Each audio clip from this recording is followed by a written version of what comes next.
What is up, YouTube? My name is Alex. Welcome back to the Lifting Nomad. Over the last couple of years, I've been to 16 different countries, lived in South America, North America, Europe, and I've met a lot of different people doing everything from digital nomading to remote working to freelancing to contracting to all these different jobs that allow them to work and travel at the same time. So in this video, I want to talk about what I've found to be the most popular careers for remote workers, what kind of jobs are going to be the most popular if you're looking to start this lifestyle, and my advice for maybe what you should pursue. So without further ado, let's get into the video.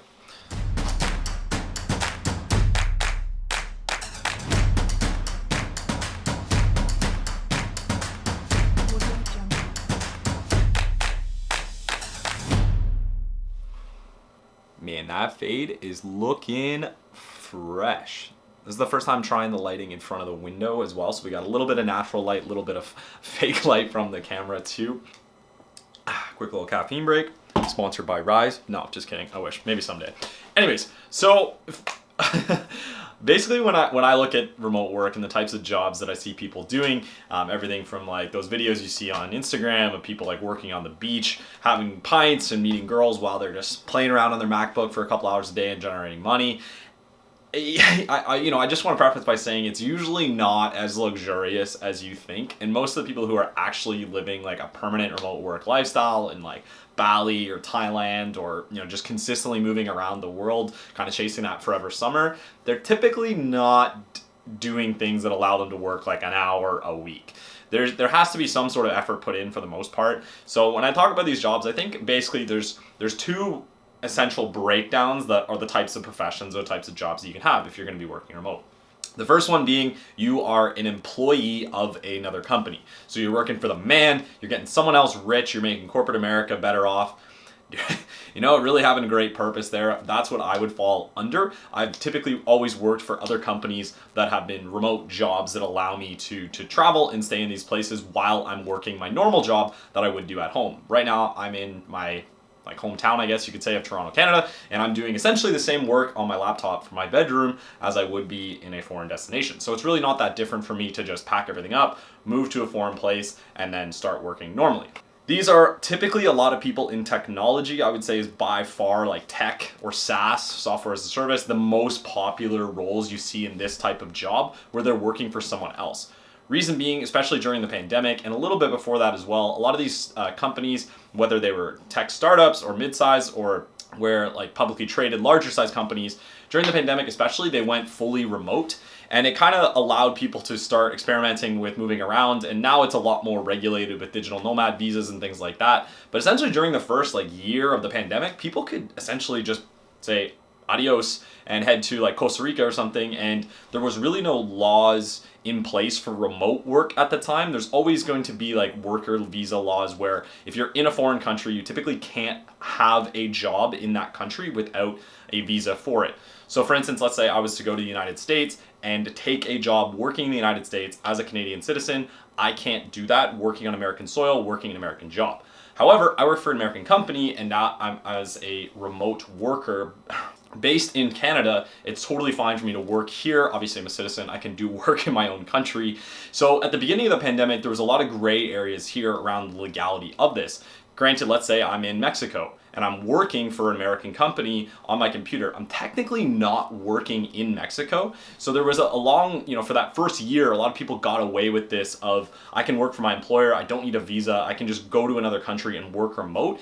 And a lot of these foreign governments didn't really care, and still to this day really still don't. Reason being, the tourism money and the revenue generated from having these high income earners in their country was very beneficial for the local economy. You have people going down there spending thousands of dollars on rent, thousands of dollars eating and drinking out every month. They're buying local clothes, they're buying Ubers, they're buying taxis. They're spending a lot of money in stimulating that economy and making places like Mexico City become these massive, massive hubs of tourism and digital nomads that now I think Mexico City's probably on the breaking point, kind of like what Portugal is going through right now. But at the beginning, it was super awesome for them to have all this growth and all this explosive income coming in from these workers who are essentially doing their high-paid jobs in these lower-income countries where the dollar goes a lot further.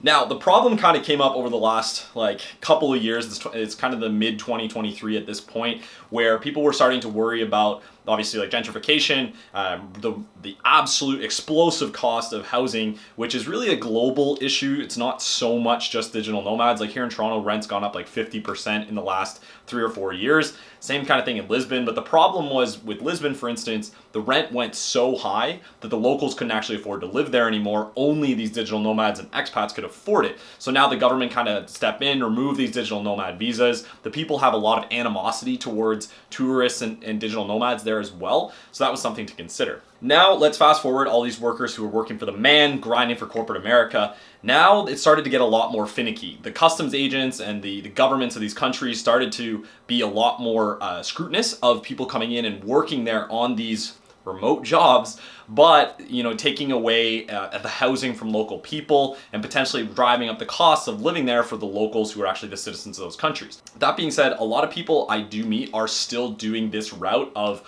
working for a American employer while they're in these lower income countries and just basically getting more bang for their buck from their revenue. So this is typically, I would say, like I said, people in tech doing things like product marketing, digital marketing, social media marketing, brand marketing, social media management, things like this that typically don't require a lot of synchronous work. You're not doing a ton of meetings. You're able to do this on your own, especially things like digital design as well. So like UI, UX design, UX designers, software developers, things like this that allow you to just kind of sit down in a room and grind for a few hours every day. And as long as you're doing the work, these companies back home don't really give a shit sometimes. It really depends on the size of the company and their policy towards foreign work and their risk exposure. Typically, if you're working for like a government agency, you're gonna have a hell of a time, or like banking, like really regulated industries, you're gonna have a hell of a time doing this because they all often have VPNs that will flag as soon as you're out of the country, and sometimes it's straight up lock your computer if you're out of the country. So it can be a lot tougher to get that kind of route these days and work from these foreign countries. The second option is to do essentially some sort of freelance or work for yourself or contracting role that is a lot more legal, and the company has a lot less exposure. You yourself as an individual likely are still going to have to deal with taxes, like income taxes and earning foreign income tax, and how you would pay that like at home. Are you going to be double taxed? There's things like that, and you can always look up online. A lot of countries have these tax treaties. Like for instance, Canada and Colombia have a double tax treaty where if I was to earn income in Colombia, I wouldn't be taxed twice. Same thing, like obviously if I was in Canada, I wouldn't be taxed twice as well. So, really do your research and understand if that's a thing. Now, these jobs typically are a lot more make your own hours, do your own projects kind of thing. And in my experience, the most popular jobs for this sort of thing are things like teaching English online was super, super popular before COVID. This was when a lot of people who were like these digital nomads and remote workers in places like Japan or Korea or wherever, that's what they were doing, was teaching English. At that point, even in person was something you could do where you could get a certification to go teach English. And essentially, as long as you had like a university degree of any kind and you were a native English speaker, you could go to these countries and teach English. And you still can do that for the most part online. I don't think it's as lucrative as it used to be, and you definitely can't make like a ton of money doing something like this. But let's say you're living in a really low cost of living country like Vietnam or Thailand. If you're in a place where that's costing you like a couple $100 a month and you're making $1,500 a month, you can really live a pretty decent life down there for making a lot less income. Then you have things like freelancers or contractors who get brought on for certain projects where you're doing like sprints, right? Like 3 to 4 months of doing a migration of a website for a company. So you're helping them with the design and build of that new website for 3 to 4 months as a contractor. They're not required to pay the income taxes for you, the company. So you're essentially responsible for your own taxes every year. But that gives you the freedom to kind of just fuck off and go to whatever country you want and do that work from an independent location, as long as you're delivering on your timelines and your projects. This is also kind of where like the cringy side of travel comes in, like influencers or nowadays it's like more common than ever. Like you go down to Thailand or Bali and there's just like a ton of like OnlyFans girls making content down there. I will say I'm, obviously it's definitely a choice if you want to go that route. But I've seen more and more customs agents and governments being more scrutinous on this type of income, because some of these girls are going to like places like the United States and making $200,000, $300,000 a month and not declaring any of that tax, despite filming in places like California or Las Vegas or Miami. So they're actually being really, really heavily scrutinized, which I think is kind of funny and maybe kind of awesome if that's, you know, what you got to do to get the bag. But it's just really promoting more of a standardized approach to working in a foreign place and making sure you have the legality in place to be there. So for instance, like what I would say is, you know, to combining that all together, places like Argentina where they have a digital nomad visa that you can just pay as long as you have enough income coming in and it's not local income. You're not working for an Argentinian company, you're working for a foreign entity, but you're making the money there. You can actually get this digital nomads visa super easily and then stay there for up to a year. And I believe you can even extend it for 2 years. And if you've been living in Argentina for 2 years, you can actually apply to become like a permanent resident there. So that's, I think, a pathway that more and more people are taking, is these shorter like digital nomad visas, just to kind of get around this issue of dealing with, like, you know, when you're leaving a country for 3 months, if you've been there, you could potentially be like stopped at the border and then asked to pay like back taxes on that. There's just a lot more eyes on this sort of project. I do think over the next couple of years, there's going to be a really standardized global approach to how we handle digital nomads. And I think there's going to be a lot more freedom. Like right now, there's, you know, you kind of have to go through the steps and go through the motions because countries are trying to catch up. And I think like 77 countries as of this video in August 2023 have digital nomad visas that you can apply for. So in the next couple of years, I would imagine that's just going to double, right? There's really no reason for a country to say no to this in a certain capacity. Like obviously Lisbon said yes to too many people and it just like flooded their entire city and it's kind of ruined their housing market.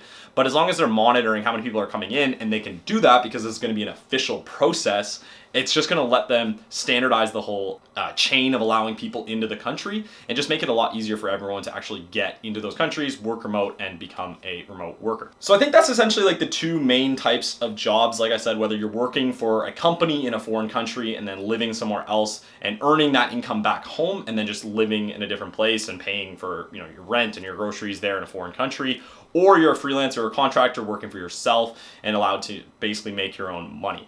I think for me personally, if I was starting over again, I would suggest going into something like product marketing or product tech, like digital marketing, something like that at a small to mid-sized company straight out of school, because that's going to let you have a lot more freedom. Typically these startups and like mid-sized companies don't really give a shit, versus like publicly traded companies have more exposure and more risk.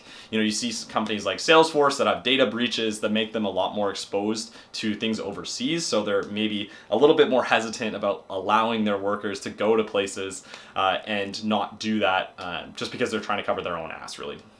So hopefully this was useful. This has been kind of like my experience of the people I've met. I would say for the most part, 50% of remote workers are in a technology field of some kind. Obviously, you can do all kinds of different projects. I've seen people doing like online personal training, drop shipping, like brand agreements. Hopefully someday the Young LA shout out will eventually come full circle. But for now, I'm just gonna keep making this and sharing my experiences. So hopefully this video was useful. This has been what I've learned over the last couple of years of traveling around and meeting lots of people. If it was, feel free to leave a like or a comment in the section below. Always helps the algorithm. But as always, my name is Alex. Welcome back to Lifting Nomad. We'll see you in the next one. Peace.